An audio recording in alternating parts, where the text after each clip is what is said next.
Her heart stopped beating more than 25 times, but a local woman is alive today because of the heroic efforts to save her life. And now she's sharing her story tonight and the lessons that she's learned in hopes of helping prevent others from going through what she had to go through. Dr. Frank McGeorge is here with April's story.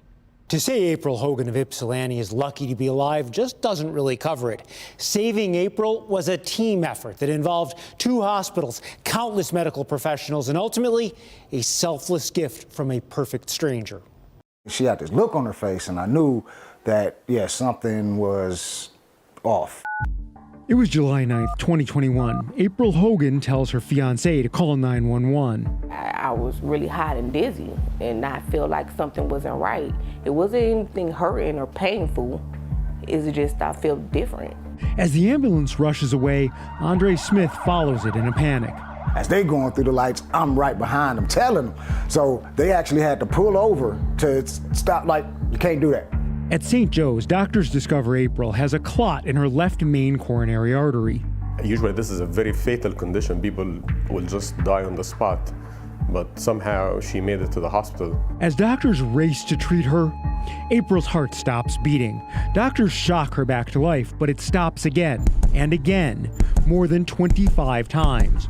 This is the maximal number of defibrillations or cardiac arrests I've seen in my career.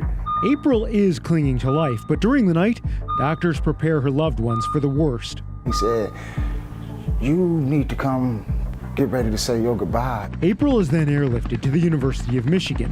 We have to act fast because the clock is ticking. Cardiac surgeon Dr. Ashraf Abuela and the team immediately place April on a special form of life support called ECMO. If somebody's heart and lung had to fail, this machine would keep them alive, supporting the rest of the organs until the heart either recovers or we have time to think about more advanced surgical therapies for heart failure. Blood also wasn't flowing to her leg. Doctors say they used every trick they had to save her life and her leg. It wasn't her time. It's not, and I just really felt that. So I didn't lose hope. April would leave the hospital with an LVAD, a surgically implanted pump that assists the heart. She needed a heart transplant, but there was a problem. Before her heart attack, I was doing a lot of drinking and smoking, and I couldn't do any of those things. She also had not been taking the heart medications she had been prescribed. Andre says they simply didn't understand how serious the situation was. Just because you feel that you're too young to be taking a bunch of medication, no, listen to what your doctor tells you. Heart failure does not discriminate. We learned that the hard way. April and Andre made the necessary changes, and in August of last year, when I got the call, when they told me, they was like, April, we have a heart. I almost dropped the phone. April is grateful to everyone who fought to save her life. I just think they're amazing. First and foremost, they're amazing.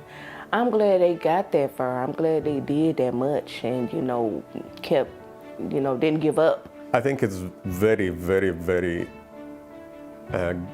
gratifying when you see somebody that was about to die and they make it home. It makes it up for all the sleepless nights we have in transplant business. And to the donor family, I just want to thank them with all of my heart. Thank you. I mean, thank you. Thank you. I became a donor myself because of this. I would love to bless someone else if I could. And it feels great. It feels amazing. And I would like to thank the family. Now, ultimately, without that new heart, all of the best medicine couldn't have saved April.